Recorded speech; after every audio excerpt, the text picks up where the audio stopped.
일부 예배 때보다 앞자리가 채워져서 마음은 든든하기는 한데 또 겁도 납니다.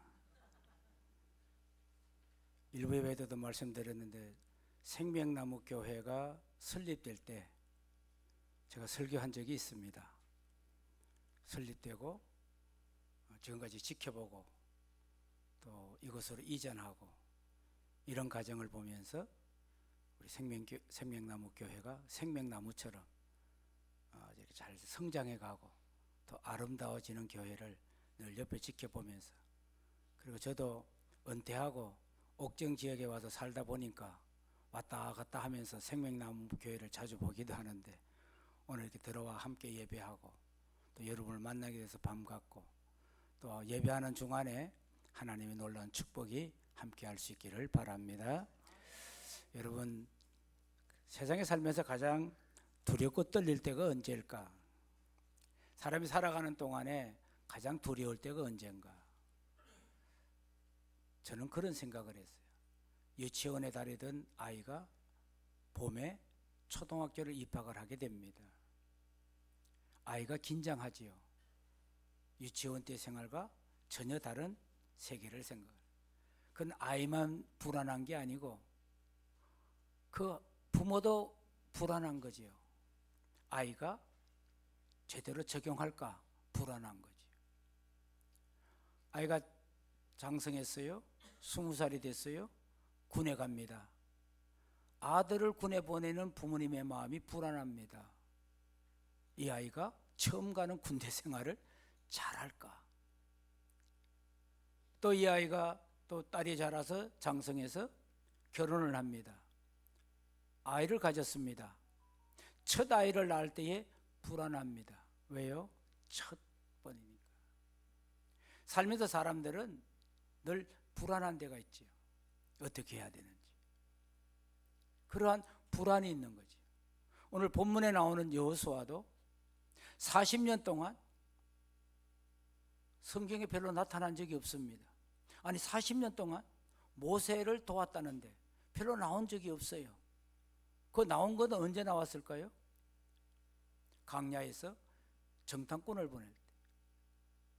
정탐꾼을 보낼 때에 예루살렘 가나안 땅에 어떤지 정탐꾼을 보냈을 때에 돌아왔을 때에 그때 여호수아와 갈렙이 이름이 나오는데, 다른 사람들은 다 반대했던 부정적인 생각을 버리고 여호수아와 갈렙은 뭐예요? 긍정적인 대답을. 그 긍정적인 대답의 기준이 뭐냐면, 우리가 그 땅을 지금은 들어갈 수 없으나 하나님이 우리를 도와주시면, 하나님이 우리와 함께 하시면 그 가나안 땅에 있는 사람들은 우리의 밥입니다 라고 이야기하는 거예요. 그게 두려워하는 백성들에게 10명은 반대하고 2명만이 그런 신앙적인 이야기, 희망적인 이야기를 하면서도 모세의 뒤에서 40년 동안 이렇게 모세에 따라가는 거지. 모세가 시키는 대로 하는 거지. 그러다가 모세가 죽었잖아요. 모세가 돌아가. 그리고 어느 날 갑자기 여호수아가 너가 이스라엘 민족을 이끌고 가나안 땅에 들어가라는 거예요. 얼마나 불안하고 두려웠겠어요. 엎떨결에 여호수아가 지휘자가 된 하나님께서 그에게 이야기하잖아요. 가장 앞에 나타난 것이 요단강이었잖아요. 요단강 건너가 만나리. 여러분, 우리가 살면서 이 땅에 살면서 영적으로 요단강, 그리고 영원한 하늘나라에 대한 요단강이 있어요. 요단강 건너가면은 이스라엘 백성이 다 편안하고 다 끝날 줄 알았다는 거예요. 우리가 예수 믿으면 다 잘 되고 병도 없고 합격하고 장사 잘 되고 부자 되고 다 잘 되라는 거예요. 요단강 건넜어요. 모세가 강을 건너는 경험은 이미 했던 거지요. 홍해를 육지같이 건너는 경험을 40년 전에 이미 한 거예요. 그리고 여호수아가 직접 이끄는 이스라엘 백성들을 요단강을 건너는, 이건 자연적인 역사를 하나님이 하신 거지. 오늘도 하나님은 자연을 통해서 우리에게 들려주는 하나님의 음성들이 있습니다. 여러분이 살면서 이 땅에 되어지는 일들을 보시면서 하나님의 음성을 들을 수 있기를 바랍니다. 무슨 일을 하든지 하나님은 여러분의 숨소리 속에 하나님 역사하고 있는데, 문제는 아니 요단강 건너면 끝나는 줄 알았단 말이지. 그런데 그 앞에 여리고성이라고 하는 사람들이 세워놓은, 사람들이 만들어 놓은 장벽이 거기에 쫙 있더라는 거예요. 모세 여호수아가 이거 큰일 났다 이거야. 아니 요단강 건너면 끝나는 거 아니야. 예수 믿으면 끝나는 거 아니야. 아니 왜 이렇게 또 어려움이 있어? 왜 장벽이 있어? 왜 벽이 생겨? 왜 울타리가 생겼어? 왜 이런 어려움이 있는 거예요? 불안하고 초조하고 약해져 있을 여호수아 앞에 오늘 하나님이 나타나게 된 줄로 믿습니다. 이 말씀을 바꿔보면 우리가 예수 믿었습니다. 요단강은 건넜습니다. 아무 일이 없는 것이 아니고 우리가 또 벽을 만나는 거예요. 우리가 인생을 살면서 산 넘어 산이다. 이번에 이것만 문제가 해결되면 탄탄대로를 갈 거야. 여러분 가정에서도 그러지요. 이 문제만 해결하면 우리 가정은 절대로 무슨 문제가 생기지 않을 거야. 그런 생각을 가지고 사는 사람이 있지. 물론 살면서 평안하게 별일 없이 사는 것이 가장 큰 복이긴 합니다. 어떻게 살아? 별일 없어. 별일 없는 게 복이에요. 사실은 별일 있으면 뭐 할 거예요? 그냥 편안하게 사는 게 복이죠. 여호수아의 입장에서 보면 이 여리고성이 정말로 넘어가기 힘든 사람들이 세운 엄청난 높이의 성이 딱 가로막고 있었습니다. 이때 하나님이 그에게 나타나셨던 거예요. 여러분의 인생 속에 막힐 때, 안 될 때, 두려울 때, 답답할 때 여러분의 삶 속에도 꼭 하나님을 만나는 은혜가 주어지시기를 바랍니다. 오늘 성경에도 그러잖아요. 13절에 보니까 요단강 딱 건너갔는데 칼을 빼어 손에 들고 있는 사람이 있었다는 거죠. 당신 누구요? 아군이요 적군이요? 그랬더니 그분이 나는 여호와의 군대 장관입니다. 군대 대장이다 이거야. 이 말을 바꿔 말하면 하나님이 보낸 사람, 더 구체적으로 하나님의 역사를 이루어가는 사람이 하나님이라는 거지. 하나님이 군대 대장으로서 나타나서 대장같이 나타나서 군대 대장이니 너의 가는 길을 내가 책임져 주겠다고 하는 의미의 장관을 만나게 된다는 이 말씀 속에 여러분 우리가 여리고성같이 높은 장벽의 어려움을 만나도 우리가 꼭 만나야 될 수는 하나님을 만나야 될 줄로 믿습니다. 하나님을 만나려고 애쓰십시오. 기도로 만나세요. 찬양으로 만나세요. 설교로 만나세요. 기도로 만나세요. 어떤 모습이든지 하나님을 만날 때에 여러분의 장벽은 무너지게 될 줄로 믿습니다. 장벽이 있어도 걱정할 것이 없다 이거야. 장벽이 있어도 우리 하나님이 나를 도와주시지, 우리 하나님이 나와 함께 하시리라 하는 믿음을 가지고 나아갈 때에 여러분의 인생은 새로워지고 복되게 될 줄로 믿습니다. 성경에 보면 하나님을 만난 사람들이 많지 않습니까? 그것도 1대1로 만난 게 굉장히 많습니다. 특별히 우리가 성경에 야곱같이 말이에요. 야곱이 약복강에서 하나님을 만나, 위기 속에 어려움 속에 형을 만나러 가기 직전에 형이 나를 죽이러 온대. 이 아주 그 절박한 상황 속에 야곱이 약복강에서 하나님께 기도하고 하나님의 응답을 받는, 그것이 오늘도 필요한 겁니다. 하나님을 만나셔야 됩니다. 하나님을 붙들으셔야 된다는 거예요. 그리고 응답을 받아야 되는 거예요. 야곱이 변하여 이스라엘 되는 기적의 역사를 체험해야 된다는 거예요. 하나님은 살아계시기에 오늘 여러분의 삶을 간섭하시고 지켜보고 또 이끌어가고 계신 줄로 믿습니다. 모세가 시내산 뜰기나무 불꽃 가운데에 하나님의 음성을 듣습니다. 모세가 부름받을 때에 뜰기나무 가운데에 하나님의 음성을 듣습니다. 이사야가 성전에서 하나님의 음성을 들었습니다. 베드로가 갈릴리 호숫가에서 주님을 만났습니다. 바울이 다메섹 도상에서 우리 주님을 만나고 변화됐습니다. 바울의 고백 중에 그런 고백이 있어요. 이제 복음을 전하다가 붙잡힙니다. 붙잡히기 직전에 어디로 가야 됩니까? 붙들리면 이번에 로마로 가게 된다. 복음을 전하다가 붙들리면 너는 이제 로마로 가야 돼. 불안하고 로마의 병사들이 바울을 잡아라 하고 막 엄청난 숫자가 바울을 잡는데 바울이 두려워하고 우리 주님이 그에게 나타난, 성경에 보니까 그렇게 고백하는 내용이 있었습니다. 사도행전 23장 11절에 내 곁에 서서 두려워 말라. 너는 로마로 갈 것이니 붙들리는 거 걱정하지 말아라. 너는 로마에 가서 복음을 전해야 될 일이 있어. 내 곁에 서서 담대하라. 걱정하지 말라. 여러분, 주님이 내 곁에 섰다. 이 말은 내 옆에 자리 잡고 계신다는 거예요. 주님이 여러분 우편에 좌편에 앞편에 뒤편에 자리 잡고 계신다는 사실을 꼭 기억할 수 있기를 바랍니다. 우리 주님 아니 계신 곳이 없습니다. 안 가는 곳이 없습니다. 모르는 것이 없습니다. 못할 일이 없습니다. 우리 주님 다 하실 수 있습니다. 주님을 만날 수 있기를 바랍니다. 오늘도 예배 중에 주의 음성을 듣고 주님을 만나는 복된 시간 되어야 될 줄로 믿습니다. 우리가 잘 아는 세계적인 부자 머린 버핏, 돈이 많은 것, 세계적인 부자입니다. 이분이 왜 존경받습니까?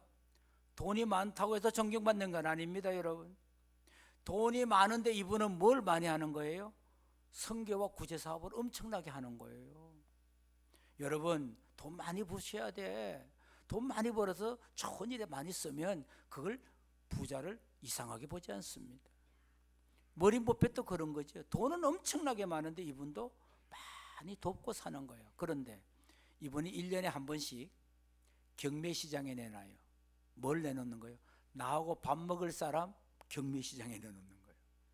여러분, 아니 물건을 내놓든지 뭐 도자기를 내놓든지 그림을 내놔야지 경매시장에 얼마다고 하는데 이 사람은 나하고 밥 먹는 사람을 경매시장에 내놓네. 그럼 자기하고 밥 먹는 가격이 얼마예요? 스테이크 하나 우리 돈으로 45불 6만 원 정도, 6만 원짜리 식사 한 끼를 먹는데 경매시장에 내놓는데 밥 먹을 사람 지원하라는 거예요. 근데 작년에 누가 밥 먹는 사람이 됐는가 하면 거기 써낸 사람이요, 얼마를 써냈어요? 345만 달러, 346만 달러. 우리 돈 37억. 별로 안 놀래는구나. 생명나무교회는 뭐 37억 그게 껌값이구나. 부자인가 봐. 아파트가 앞에 막 있고 다 내 건가 봐. 와, 난 저 안에 살고 있으니까 그게 그렇게 안 느껴지는데 여기 밖에 교회에서는 보이는가 봐. 저기 다 내 교인이야. 저 다 내 교회야. 37억을 써낸 사람이 워린 버핏하고 한 끼 밥을 먹는데 됐다는 거예요. 우리 같으면 미련하다.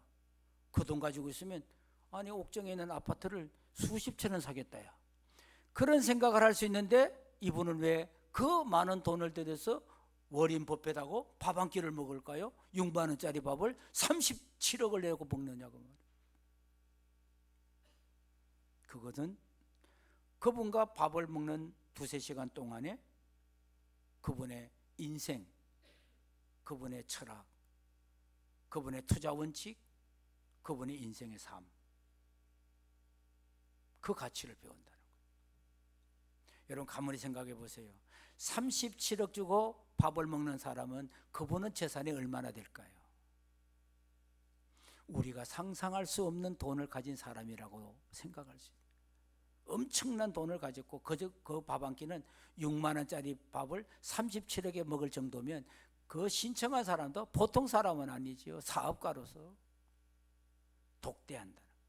두세 시간 독대해서 그분의 철학, 그분의 삶을 알아낸다. 우리가 하나님과 매일 독대하십니다.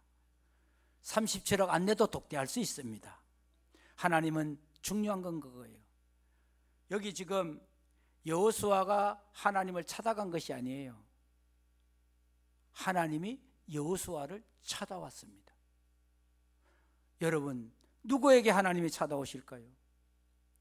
하나님의 힘이 필요한 사람, 하나님의 능력이 필요한 사람, 하나님의 손길이 필요한 사람, 하나님의 간절함이 필요한 사람, 우리 하나님 찾아오실 줄로 믿습니다. 간절함을 가지시. 어떡하지? 이 백성 어떡하지? 이 여리고성 어떡하지? 정말 이 백성 어떡하지? 간절함이 하나님이 찾아오시는 거예요. 여러분 삶 속에도 날마다 찾아오시는 하나님을 만날 수 있기를 바랍니다. 그 하나님 앞에 여호수아는 어떻게 했을까요? 14절 보니까 이렇게 나와요. 여호수아가 그분을 만나고 얼굴을 땅에 대고 엎드려 절하고 라고 했습니다. 바꿔 말하면 여호수아는 하나님 앞에 겸손히 무릎 꿇었습니다. 신앙의 힘은 어디서 나오느냐? 하나님 앞에 무릎 꿇어야 됩니다. 무릎 꿇고 두 손 드셔야 됩니다. 하나님은 두 손 들고 겸손한 자들을 좋아하십니다. 그런 사람들에게 하나님이 축복해 주십니다. 그저 그냥 얼굴을 땅에, 여러분 한번 얼굴에 땅에 대보셨어요? 저 상대방이 오는데 우리는 동방예의지국으로서 90도 정도 절하면 아주 잘하는 겁니다. 90도. 요새는 뭐 절을 하는데 허리는 굽히기는커녕 고개만 까딱하고 말아. 옛날 어른들이 보면 건방지기 짝이 없는데 저게 오늘을 살아가는 젊은이들 모습인가 생각을 합니다. 그런데 지금 여러분 보세요. 얼굴을 땅에 댄 최고의 경의, 최고의 존경심을 나타내는 얼굴을 땅에 대는 마음, 이게 겸손이 뭐예요? 남을 나보다 낮게 여긴다. 남을 나보다 낮게 여긴다. 겸손의 반대가 뭐예요? 교만. 성경에 보니까 신명기 8장 14절에 내 마음이 교만하여 내 하나님 여호와를 잊어버릴까 염려하노라 그래요. 교만하면 하나님이 잊어버립니다. 교만하면 제가 가끔 비유로 쓰는 내용이 있는데요. 이 컵에 물이 담겨 있습니다. 여기 비가 오면 여기 물이 찹니다. 차고 비가 계속 오면 이게 비가 계속 오면 차고 넘칩니다. 근데 이거를 엎어놓으면 어떨까요? 이걸 엎어놓으면 어떨까요? 비가 하늘에서 소낙비가 엄청 쏟아져도 이 그릇을 덮어놓으면 하나도 받을 수 없어요. 덮어놓은 건 교만한 거고요. 바로 넣는 거는 겸손한 거예요. 여러분, 믿음의 사람은 하나님의 은혜를 어떤 은혜든지 쫙 받아들이셔야 돼요. 여러분, 은혜를 받아야, 겸손하여 은혜를 받아야 하나님의 사명을 감당하지요. 여러분, 뭘로 사는 거예요? 하나님의 은혜로 사는 거죠. 저도 한 교회, 남면교회에서 30년 목회하고 작년에 조기 은퇴 2년 먼저 하고 1년 됐습니다.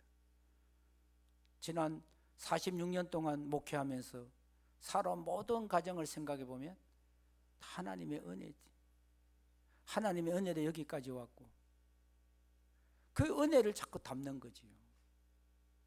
겸손한 자에게 은혜가 돼요.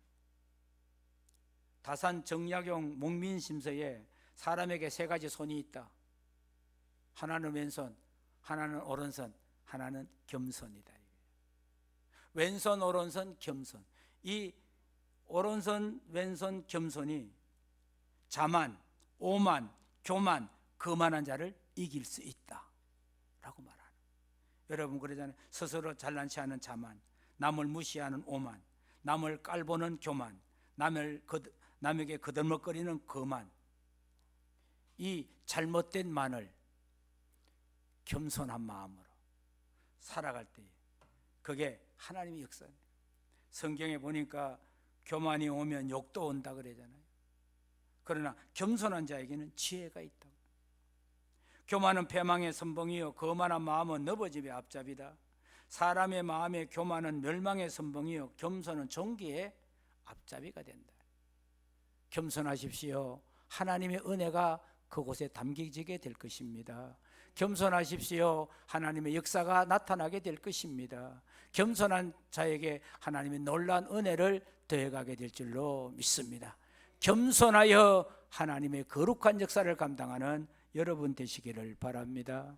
세 번째로 겸손히 엎드려서 이렇게 말합니다. 14절 마지막 부분에 내 주여 종에게 무슨 말씀을 하시나이까. 하나님의 말씀을 듣기를 원하는 거예요. 겸손한 자에게 하나님의 말씀이 임한다는 사실입니다. 여러분 겸손하면 하나님의 음성이 들려집니다.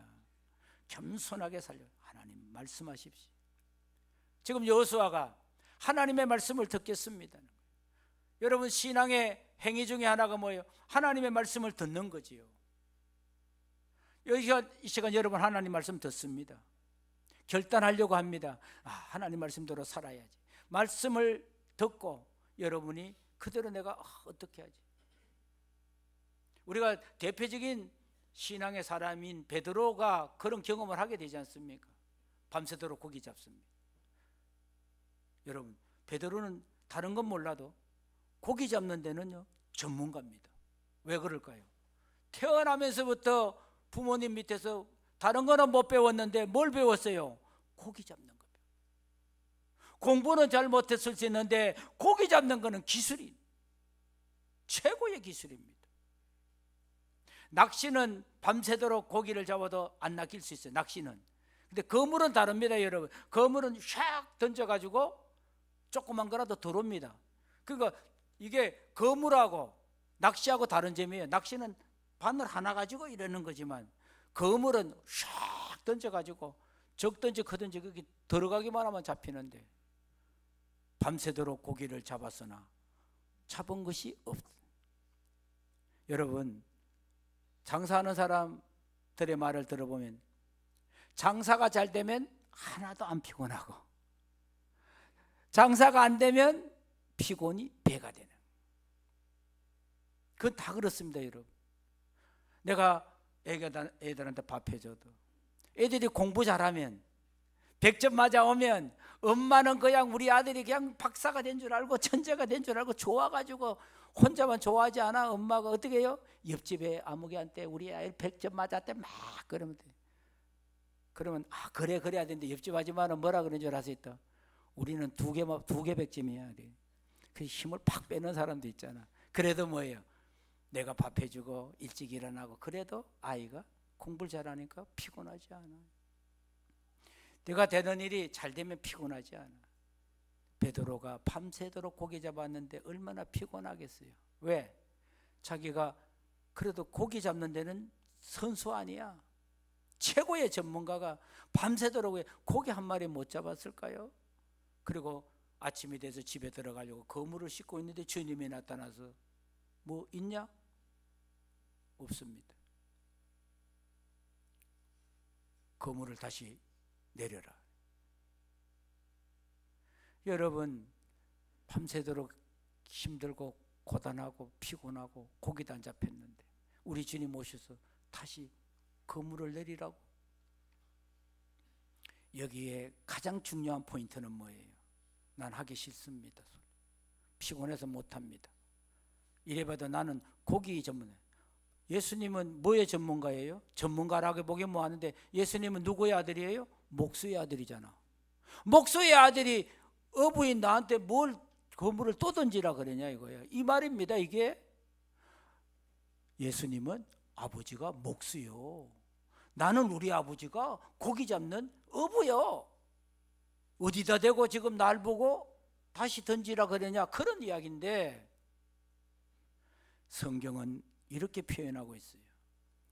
밤새도록 그물을 던져 잡은 것이 없지만은 주의 말씀에 의지하여. 여러분, 이게 신앙. 주의 말씀에 의지하여 내가 그물을 내리겠습니다. 주의 말씀에 의지하여. 그랬더니 밤새도록 잡지 못했던 고기가 주님 말씀 의지하여 그물을 던졌더니 그물이 찢어지도록 고기가 잡힌 줄로 믿습니다. 이런 순종의 경험을 할 수 있기를 바랍니다. 주의 말씀에 의지하여.